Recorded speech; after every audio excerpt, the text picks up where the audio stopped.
ஆற்றில் கொட்டப்பட்ட கட்டிட கழிவுகளை வருகிற 30ஆம் தேதிக்குள் அகற்ற வேண்டும் என்று தேசிய நெடுஞ்சாலைகள் ஆணையத்திற்கு தென்மண்டல பசுமை தீர்ப்பாயம் உத்தரவு பிறப்பித்திருக்கிறது. இது பற்றிய முழு விவரங்களை அறிவோம். எமது செய்தியாளர் சுரேஷ் இணைகிறார். சுரேஷ், வணக்கம். தென்மண்டல பசுமை தீர்ப்பாயம் பிறப்பித்திருக்கக்கூடிய உத்தரவின் முக்கிய அம்சங்கள் என்ன? விரிவா விவரிங்க. வணக்கம். சென்னை துறைமுகத்திலிருந்து மதுரவாயல் வரைக்கும் தேசிய நெடுஞ்சாலை ஆணையம் ஈரடுக்கு மேம்பாலம் அமைக்கக்கூடிய பணியை மேற்கொண்டு வருகிறது.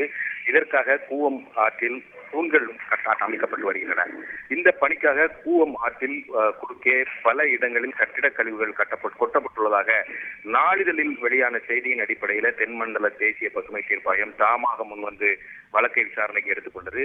இவ்வழக்கு நீதித்துறை உறுப்பினர் நீதிபதி புஷ்பா சத்யநாராயணா, நிபுணத்துவ உறுப்பினர் சத்யகோபால் அமர்வில் இன்றைக்கு மீண்டும் விசாரணைக்கு வந்தது. அப்போது இந்த கூவம் ஆற்றின் மேம்பாலங்களுக்கான தூண்கள் அமைப்பதற்கு ஆற்றின் குறுக்கே கட்டிட கொடிகள் கொட்டப்பட்டிருக்கின்றன. இந்த தூண்கள் அமைக்கப்பட்டு வருகின்றன.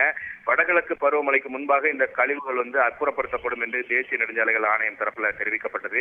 இதையடுத்து செப்டம்பர் 30ஆம் தேதிக்குள் ஆற்றில் கொட்டிய கட்டட கழிவுகளை அகற்ற வேண்டும் என்று தேசிய நெடுஞ்சாலைகள் ஆணையத்திற்கு உத்தரவிட்ட தீர்ப்பாயம் இந்த வழக்கின் விசாரணையை அக்டோபர் 3ஆம் தேதிக்கு தள்ளி வைத்திருக்கிறது. இதற்கிடையில் கூவமாற்றில் அந்த தேசிய நெடுஞ்சாலைகள் ஆணையம் கொட்டிய அந்த கட்டட கழிவுகள் முறையாக அகற்றப்பட்டிருக்கிறதா என்பதை ஆய்வு செய்து அக்டோபர் 1ஆம் தேதி அறிக்கை தாக்கல் செய்ய வேண்டும் என்று நீர்வளத்துறைக்கும் தீர்ப்பாயம் உத்தரவு பிறப்பித்திருக்கிறது.